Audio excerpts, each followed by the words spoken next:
Welcome to another edition of Answers Network. I'm your host, Allen-Cardoza, and for those of you that have been listening, sending in questions and comments, thank you so much. And please continue to help spread the word that every Monday from 11 a.m. to noon Pacific time, this show will bring on special guests that can inspire, educate, and in some cases entertain, while bringing answers and options to making our lives happier, healthier, and more successful.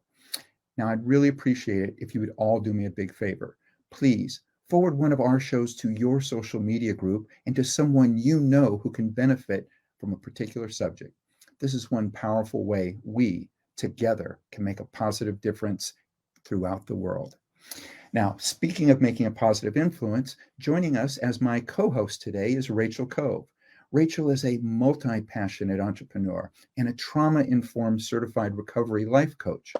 She is the co-owner of Transformational Solutions and a life coaching company that focuses on helping people overcome challenges with mental health and compulsive behavioral addictions.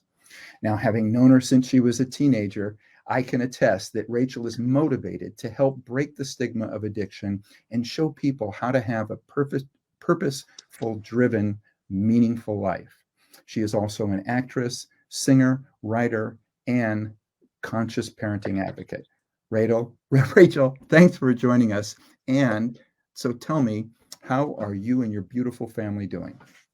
Oh, I'm so happy right now. As my therapist always asks me, she's like, "How are you doing right now?" And in this moment, I feel so grateful and happy. And I just celebrated Halloween with my 4-year-old son yesterday.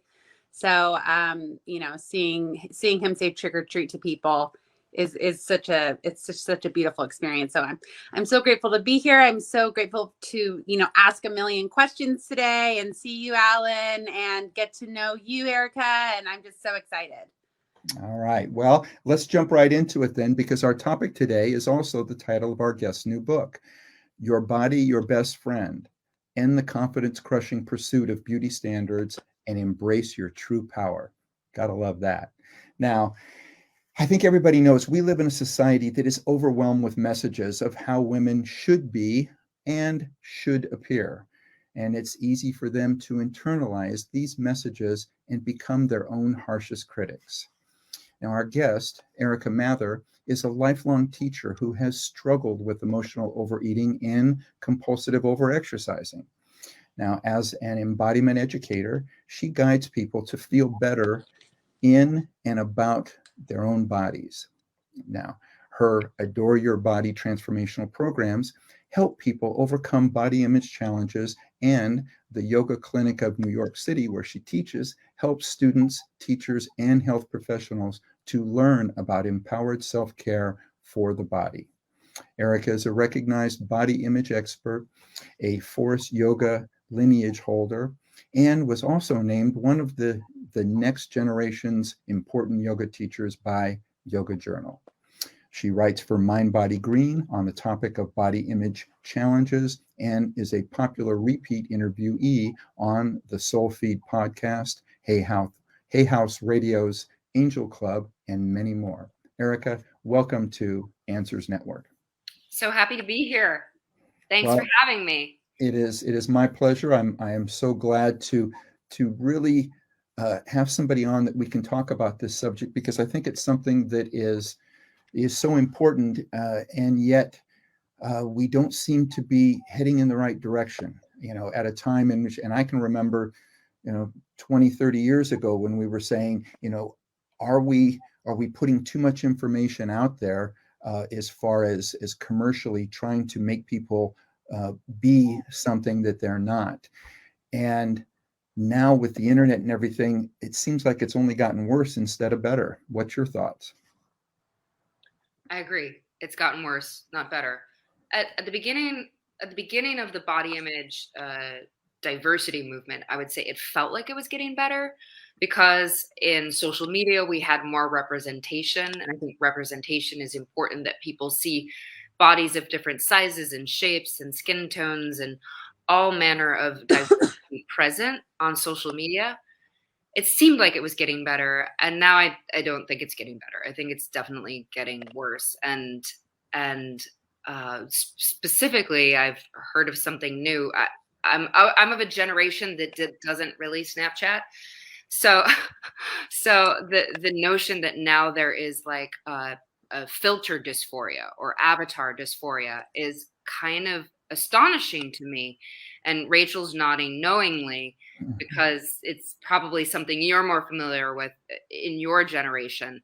Alan, do you know what we're talking about? No, I don't. But Exactly. please.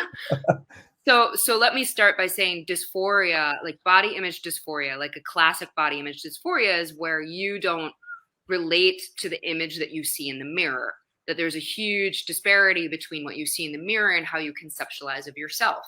And this can lead to people not leaving their house, not socializing, not going to work, obsessing over certain body parts like nose or hair or skin or anything really. So this was sort of classic dysphoria. Now we have avatar or filter dysphoria, which is where a person over identifies with their filter, with a filter or a Snapchat avatar, to the degree that they don't feel comfortable as themselves in the world. And so there's a dissociation between their in real life self and their online presentation.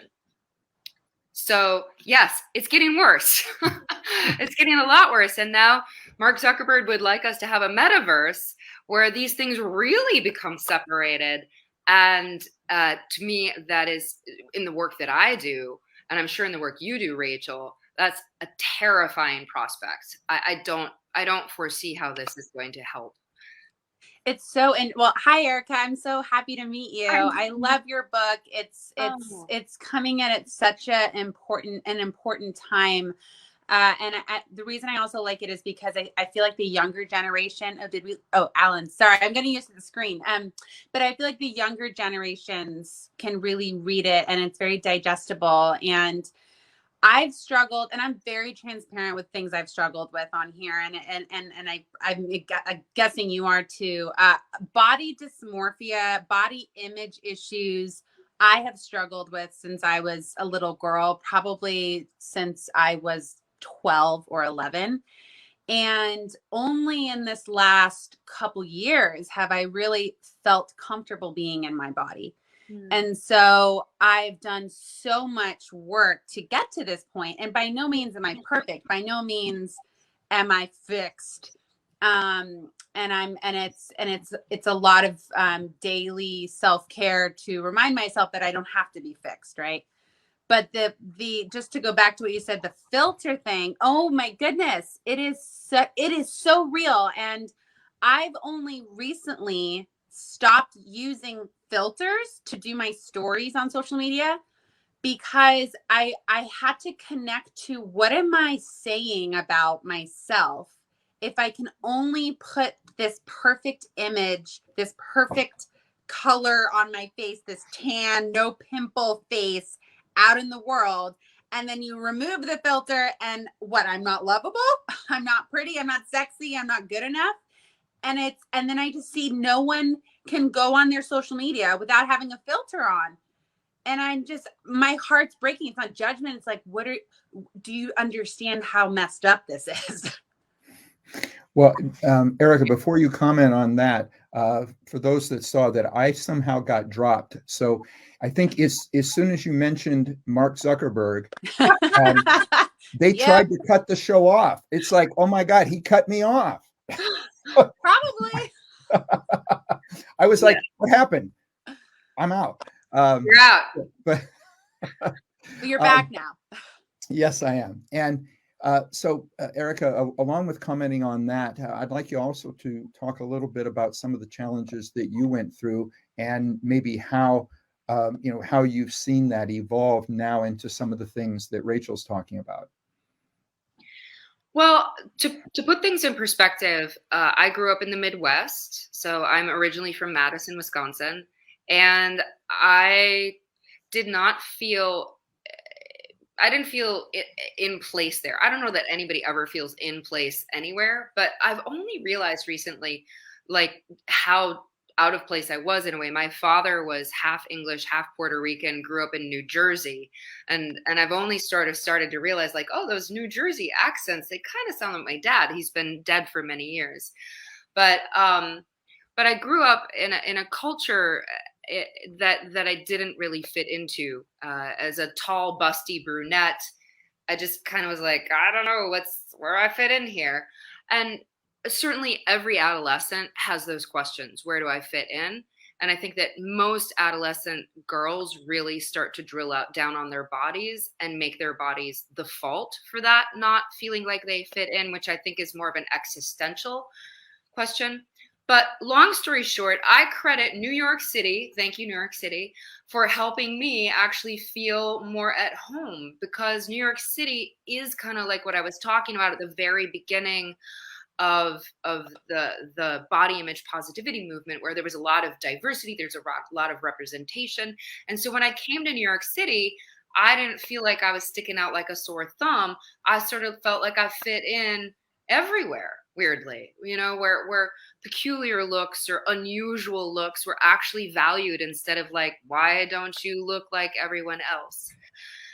And in the intervening time between like 12, Rachel, I think it was probably like, it's like sort of around right when you hit puberty, usually 12 and let's say 32. I spent a lot of time dieting and abusing myself with exercise. And when I had a little weight gain in my early 30s, I decided that I was done, with dieting, because I knew that down that road is misery. Down that road lies misery. And the thing of dieting is that people are roped into thinking that it's compulsory for being a virtuous participant in society and beauty standards, and that if you're not doing it, you're not good, and that if you're not doing it well, you're failing and just getting something wrong, right? And I decided to opt out of that. And I got to say, that was a very, very pivotal moment for me to opt out of dieting like ever again. And that one decision, I think, really opened up a lot of different frameworks for myself, because it went along with this thought. Why is it that I can only love myself if my body looks a particular way? What I've learned is that true acceptance of yourself means, like, no matter the content of your bank account, no matter the size of your body, that you still like yourself. And so in that moment, I challenged myself to like myself no matter what. And that was a very, very, that was a transformational moment for me, for sure. I feel like I talked for a long time and you're listening. No. Actually, no. As I was thinking about it, first of all, when you started in that, I smiled, and one of the reasons why was because I started thinking, because you said, that time of reaching puberty between 12 and 32, and I went, yeah, and I know some people probably that are older than that still haven't, if it's exited puberty. yeah, if it's tied to maturity. Yeah. But can I ask a question really quickly? Please do. In that moment where you said all of a sudden from the South, I'm not going to do this anymore.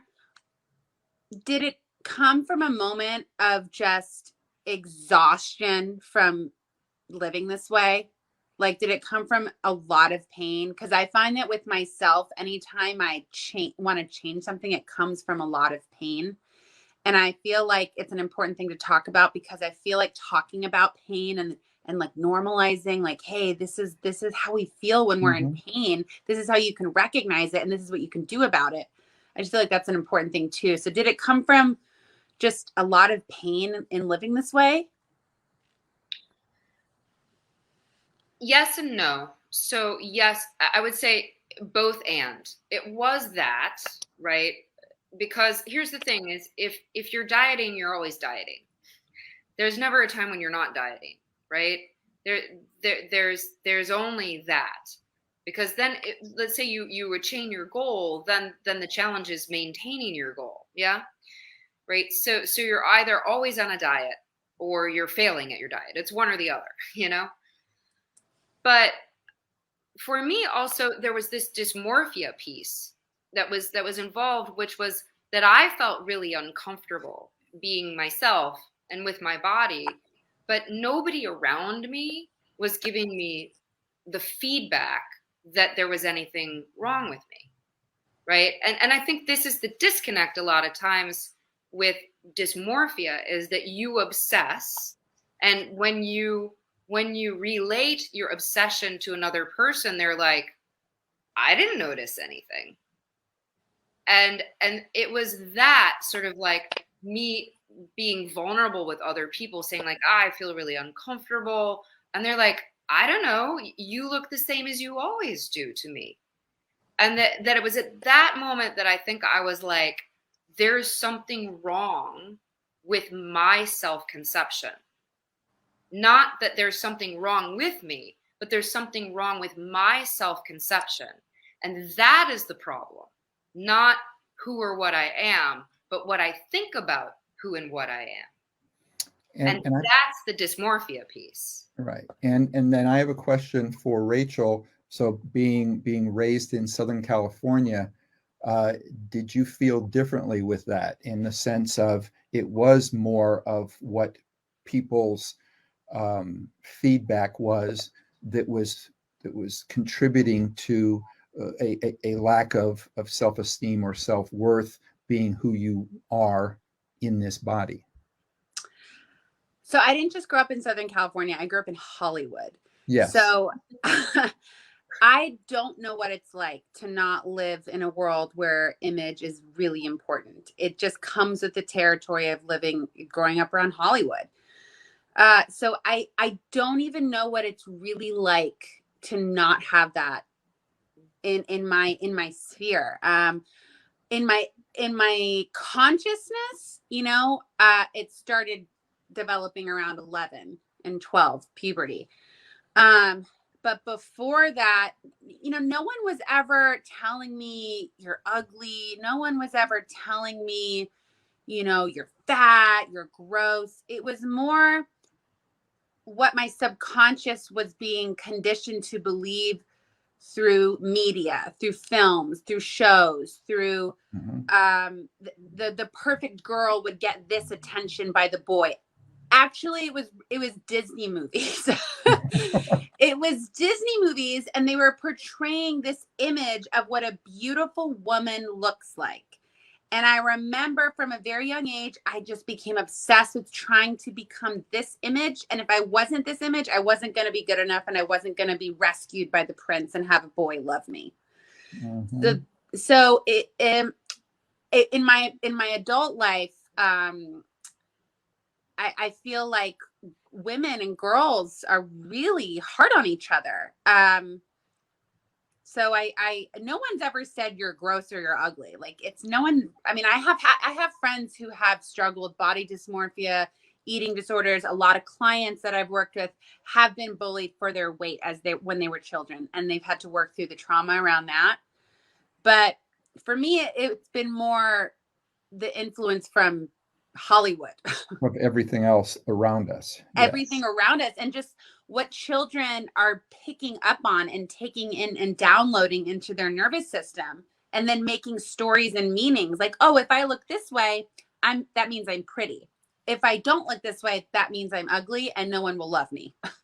Right, which I think it is exactly what Erica is saying in her book, is that there's so much of this around us that you don't have to be, specifically insulted. It's just being brought in through all these channels, of every type of media and everything that's around us, every billboard, like you say, every movie, even if it's a Disney movie.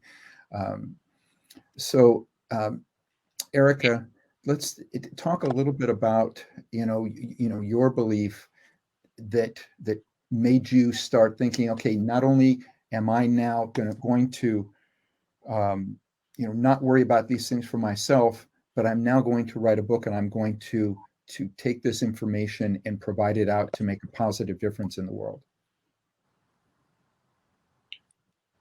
Well, I'm a teacher.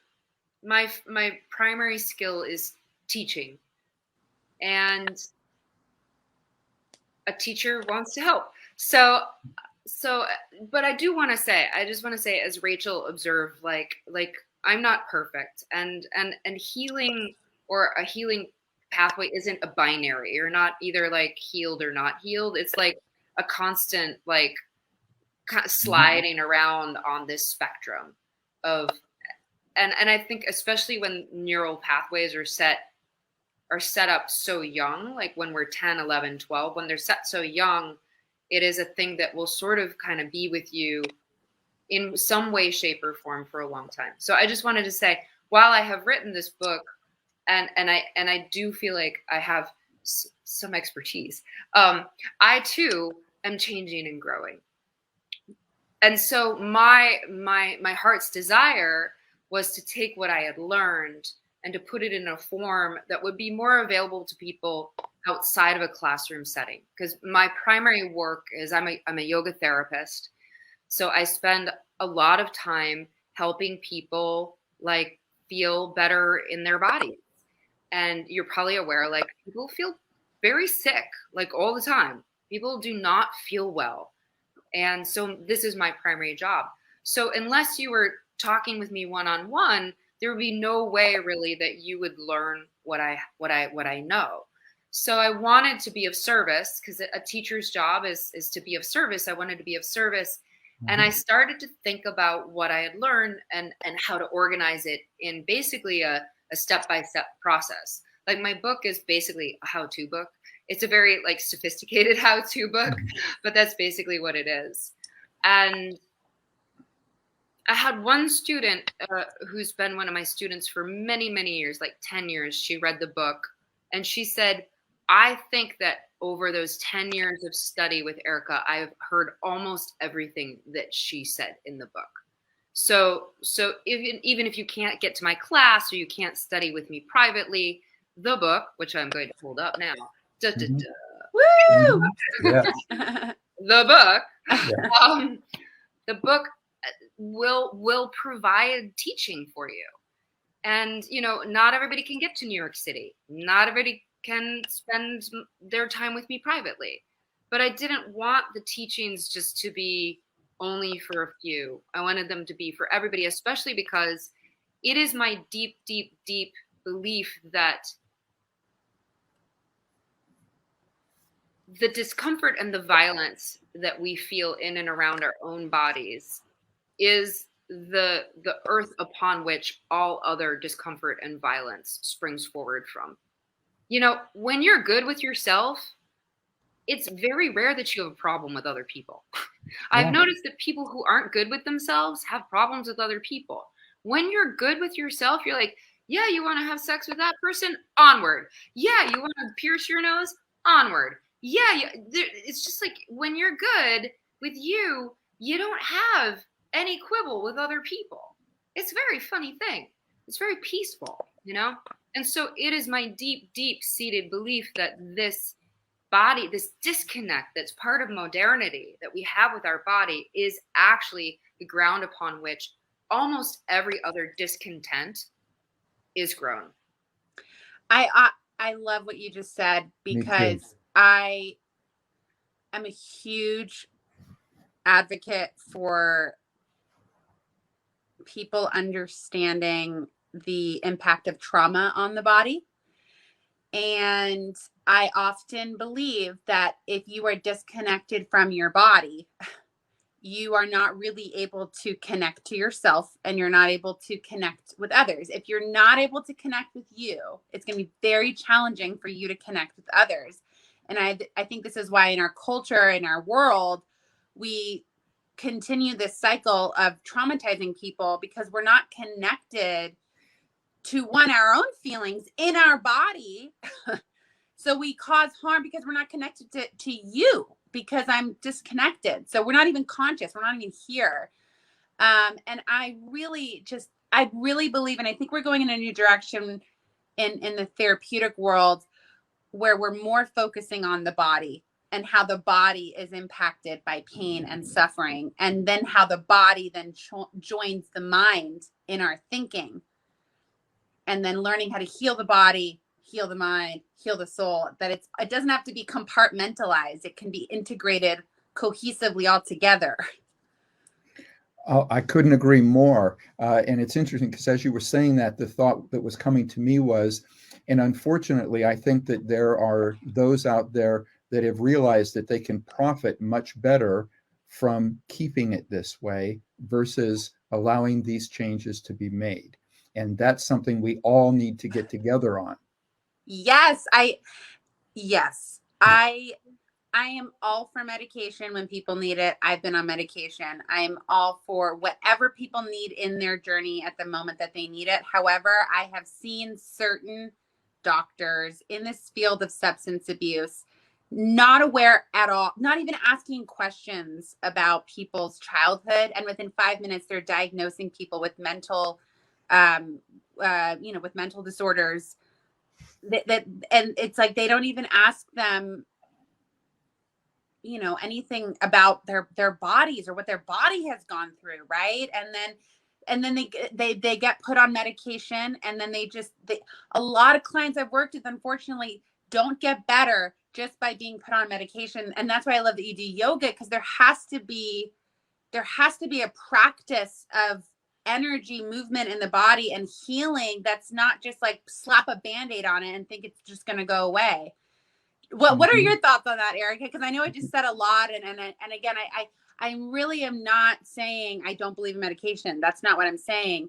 But I do believe that people sometimes, instead of doing the work, they just want a quick fix. Exactly. That's it. Yeah. So I am very grateful to Western medicine for pharmaceuticals, because I have migraine headaches, and without medicine for my migraine headaches, I would not be a functional human at all. I would be, balled up in a corner, rocking and sucking my thumb, probably. So Same. very, very grateful. Yeah. And this process of disconnecting people from their bodies has been going on for a very, very long time. I write about it a little bit in the book, about the mechanization of the body, and where the body became, where the heart was just like a pump, and the muscles are just like gears. This has been going on for a very long time. And so we are sort of at a very culmination of this, where, like you said, many people who are suffering or in pain, they would just like it to go away now. And what I've found through my work is that it's a very, very small slice of the population who really wants to do the work to recover deeply. I would say deeply. There's a lot of people who would like to recover shallowly and now, but deeply and now is a different matter. And there are a lot of factors at work for this. One is time. It actually takes a lot of time for you to recover and not have a Band-Aid. It takes many, many years. I mean, I've been working on this since for 15, 16, 20 years. And a lot of people, if they're like, so you'll get better in 20 years, they're like, so show me the pill, Mm-hmm. Like, how about now? Can we talk about now? And since COVID, I have been making a practice of doing less, of slowing down. And I recognize that is a bit of a luxury in a way, because the demands of parenthood, for instance, are faster now. Yeah. So much of the demands of life actually take people in a different direction. I've noticed that when people want to solve these problems, are kind of like Rachel, when you said when they're in so much pain that they cannot like turn away from this anymore, or when your body just brings you the bill. It's like, so here's the bill for all the Xanax you've been taking for the past 15 years. And it's called a mental breakdown, like Mhm. here it is. Here is your bill. But I've noticed that those inflection points of pain usually are at moments of crisis too. So it's a divorce, a chronic illness, a death, a change of job, something like that.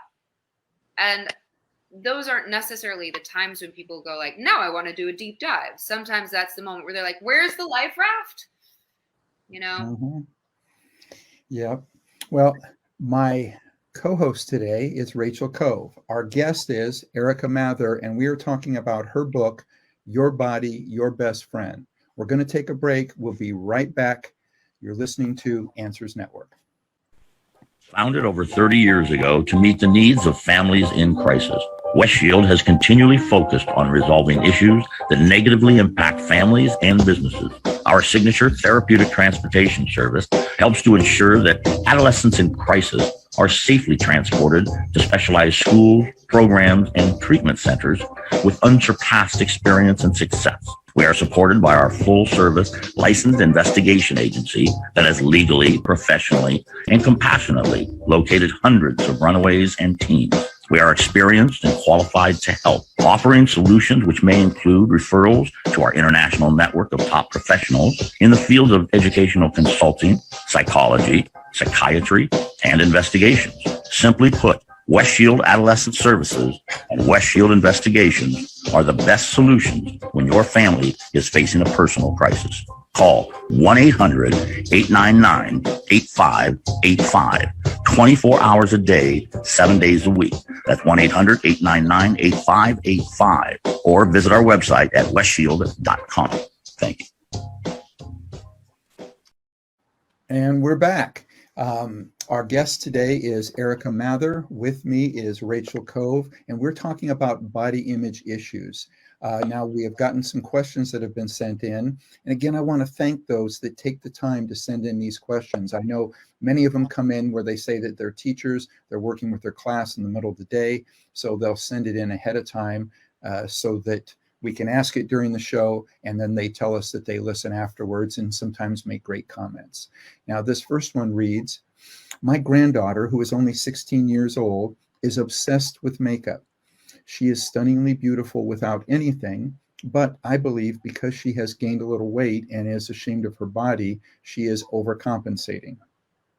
It got me to thinking about so many other women that I know of various ages, and it struck me that many of them that gained body weight increased the amount of time and money they spent on their manicures, hairstyles, and again, the increase in makeup. Do you agree that this is perhaps a mass phenomenon of overcompensation related to insecurity with their bodies? And this is from Annika in New York. Erica? I was going to say, Rachel? Totally up to you. You go first. Well, what's really interesting is I just had this experience yesterday and today as I was putting makeup on. And it's so relevant to this question because when I was a little girl, I loved makeup. And it wasn't because I loved altering my face. It wasn't because I loved altering my, the way I looked. It was, it felt like an expression of art, and it felt like just a way of expression. And I loved the colors, and I just loved what could happen with the makeup. And then as I got older, my relationship to the makeup changed where I needed it to alter the way I looked so that I could get attention from people and feel loved. So I feel as though it's really about your relationship to the makeup. What does the makeup, like, what are you using the makeup for? Sometimes, I work with a lot of therapists who have such fear of wearing makeup.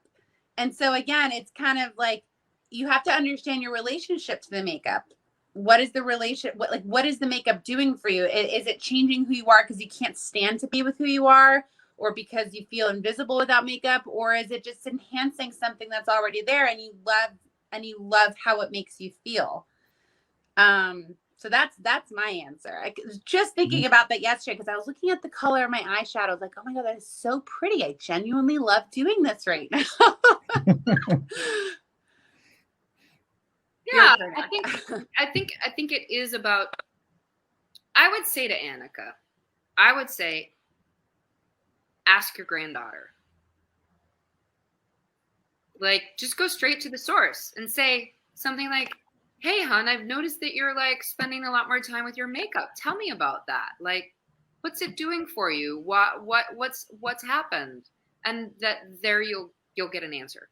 It's a lot easier, I think, to extrapolate and then to create a theory.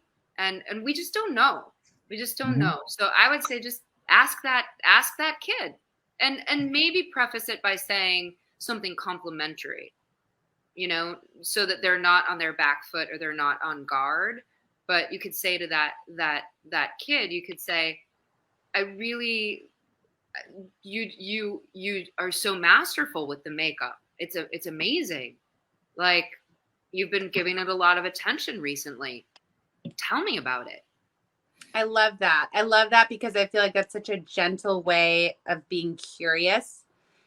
And because I was thinking of myself as a rebellious teenager, I'm like, if you try and take away anything from me or judge me, like, I'm going to shut down. But if you come in trying to understand me, understand why I like makeup, like, or you tell me I validate it, I'm going to feel safer to open up to you. Yeah, I couldn't agree more. And as you were saying it, and I was thinking, you know, that at the moment in which you demonize it, they're going to shut down. So the way that you approach it, I think, is great. And the way in which, for Annika, the way in which she even put it in the question, you know, there's nothing wrong with saying that, you know, you're both beautiful with or without it.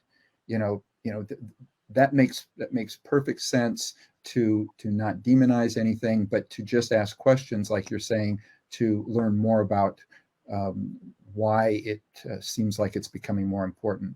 So I love that. We've got another question. This one says, I was 45 years old when I finally broke free of the constant dissatisfaction with my body. But it could not happen for me until I moved out of the city and started spending time in the natural environment.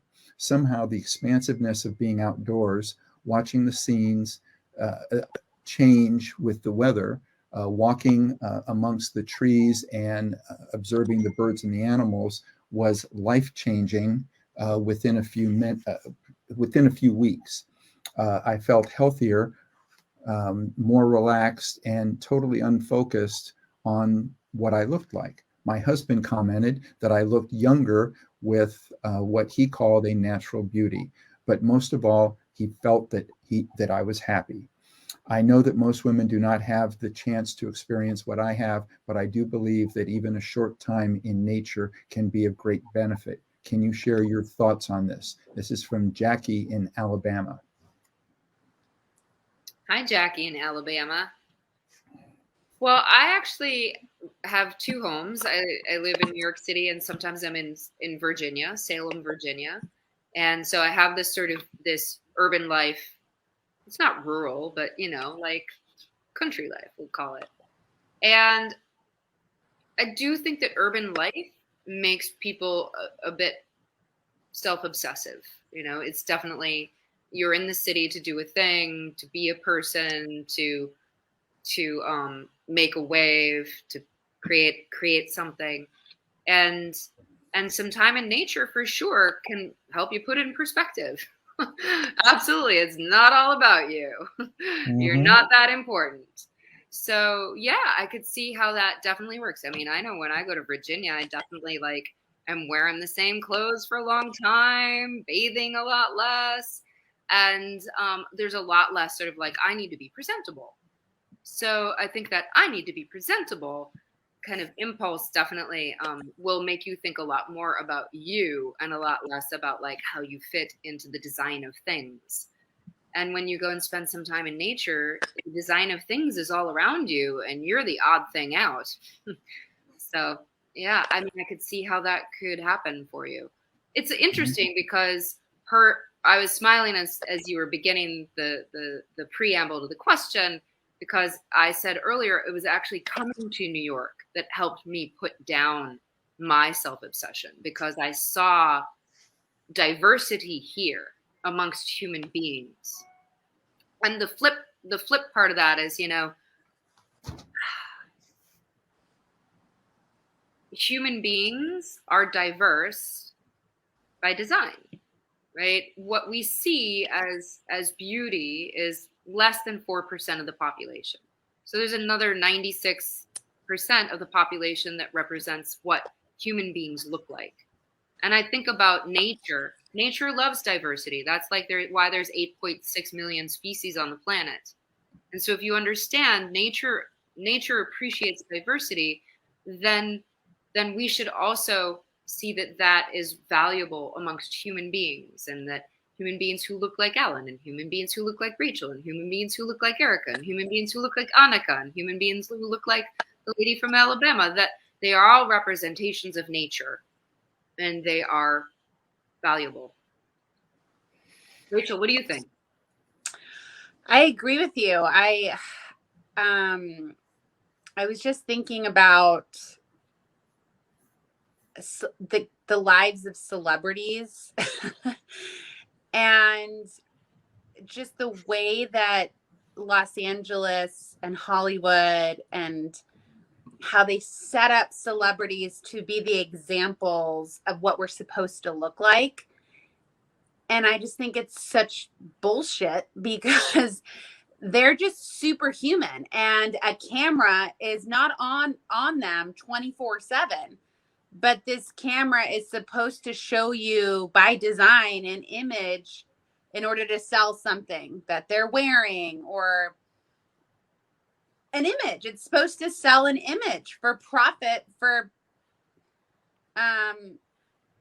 people to buy whatever it is that they're selling. And it's hard. There's so much pressure. I don't know why my mind went in this direction, but I was actually thinking about something that you wrote in your book that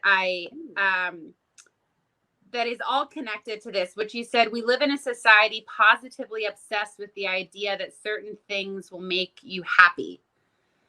And I was thinking about nature, like nature's just fine. Like, I'm looking at this tree outside, I'm like, it's totally chill. Like it is fine whether it's raining, it's fine whether it's, there's a lot of wind going by. Like, the only thing that messes with that tree is like a human being trying to axe that tree down. Otherwise, it's content. Because the tree isn't going, oh, well, that tree next to me is so fat and so ugly, and oh my God, and that tree next to me is just like so much prettier than me. It's not thinking constantly, and it doesn't have social media to constantly compare you to. So I think when you go into nature and you realize the vastness and the abundance and the beauty, and that there's so much more to this like life than this phone and this image, like you're going to feel regulated. Like, you're going to feel more at ease. And it's like this comparing thing. I know I do it. I just, this comparing thing of like, oh, I scroll down on social media. This person looks so much better in a bikini than me. Oh my God. I'm never going to be loved. Like, it just goes so quickly. So fast. And that's the problem. And again, I really have healed so much from this, but I think that's a general problem in our culture, is this comparing issue. And this comparing issue also of like, I'm going to be happy once I get that. Mm-hmm. It's this like, and I loved how because I actually had never really understood how the presidents of the United States have influenced us back in the day. Like, you have the right to, I forget how you said it, how he said it. Do you remember was it Thomas Jefferson, or was it? Well, so Rachel's talking about the first chapter of my book, which is about happiness. And one of the things I do is I pull apart the idea of happiness and what it means. So happiness is life, liberty, and the pursuit of happiness. Yeah. And they were debating whether it should be life, liberty, and property. And is this what you're talking about? Yeah. Mhm. Yeah. So there was a debate about whether that third thing should be property, and I bring up the question, like, did the forefathers who wrote the Constitution, were they saying that property and happiness were equivalencies? Are we talking about the same thing? Yeah. Yeah. Yeah. And so my point was, this is very interesting because it's sort of baked into the DNA of our country that these two things may be synonymous. If you have property, you're happy, right? Which is sort of a capitalist notion. Where were you going with it? No, I don't know where I was going with it. It was just kind of this idea of, again, back to this body stuff, right? Like these girls, and boys deal with this too. I can't tell you how many men, again, I think it's just more socially acceptable for women to struggle with body issues. But men deal with it so much. But again, like with women, it's okay. I'm gonna be happy when my lips are bigger. I'm gonna be happy when I have no wrinkles on my face. How do I get no wrinkles on my face? Botox. I'm gonna be happy when I have this. And I think where we need to find happiness is in now, in this moment where I'm at right now. I remember when I was 60 pounds overweight after I had my son. And I remember it was such a challenge for me to like what I was seeing. And I don't think there's anything wrong if you need to lose weight or if you want to lose weight, but can I love myself 60 pounds overweight, right? I think that's where you were talking about at the beginning. Can I love myself, even with these stretch marks on my stomach that never went away, or my saggy breasts that happened after having a baby, right? Like, can we find love for ourselves no matter where we are at in our body? And I think that's kind of the point of your book, is how do you make your body your best friend and see that your body is designed for you? It's this beautiful machine for you, not against you, not to be shamed toxically all the time. Well, I wish that we had another hour that we could go into this. What I do want to end with, though, Erica, is, I love the fact that you have some simple tools in your book for all of us to be able to improve our self-esteem. Can you share a couple of the tools that you speak about in your book? And we've only got about 2 minutes. Sure. Do you want me to talk about them, or do you want me to guide something, or whatever you're more comfortable with? Well, it's very funny writing a book about creating a relationship with your body, because your body doesn't speak English. So that's really good. It's true. So the first tip and to creating a relationship with your body is to start to learn its language. You got to learn its language. And here are the 4 languages, the innate, inherent languages of your body are breath, movement, touch, and food. Unfortunately, food is one of them. It's one of the innate sort of languages. If you think about it, when you're born, the first thing you do is you breathe in. That is life. That is your body engaging with the world. I'm alive. Then you cry, and then someone picks you up, and you are touched, and you are touching, and you move, and then eventually you eat. So it should all happen like very fast. These are very basic, fundamental. So the kind of breathing that we're taught as young people, I have this theory that that the first time we're taught to take a deep breath is in a traumatic situation. It's usually in a doctor's office with a stethoscope on your chest, and they say, take a deep breath in, and then you go, right? Exactly. Mm-hmm. And that is the exact opposite of a deep breath. That's a traumatized breath. That's a breath that says, I'm frightened, things aren't okay. Do you see how it hikes up your shoulders so it protects your neck? Right? Because that's what your shoulders do. They protect your neck. So the breath thing is fundamental to connecting to your body. And I will guide something now, just very simple, so that you and the listeners can try it. And it is slowing down the breath. So a deep breath is a long, slow, satisfying breath. So could you exhale out for a count of 3, 2, 1, and then inhale for 3, 2, 1. So let's do that together. So sit up tall and exhale out through the nose for 3, 2, 1. Inhale, 3, 2, 1. Exhale, 3, 2, 1. Inhale, 3, 2, 1. Exhale, 3, 2, 1. Inhale, 3, 2, 1. Exhale, 3, 2, 1. Inhale, 3, 2, 1. So that's the first step, is you have to make friends with your body in its own language. Movement, find a kind of movement that you do for pleasure, that you don't do because it's going to make you thinner or faster or fitter or stronger, that you do just because when you do it, your body's like, oh yeah, just like, yum. Yeah, and you may be like, I really love running on this treadmill. I do. It makes my soul shimmer when I do it. Okay, fine.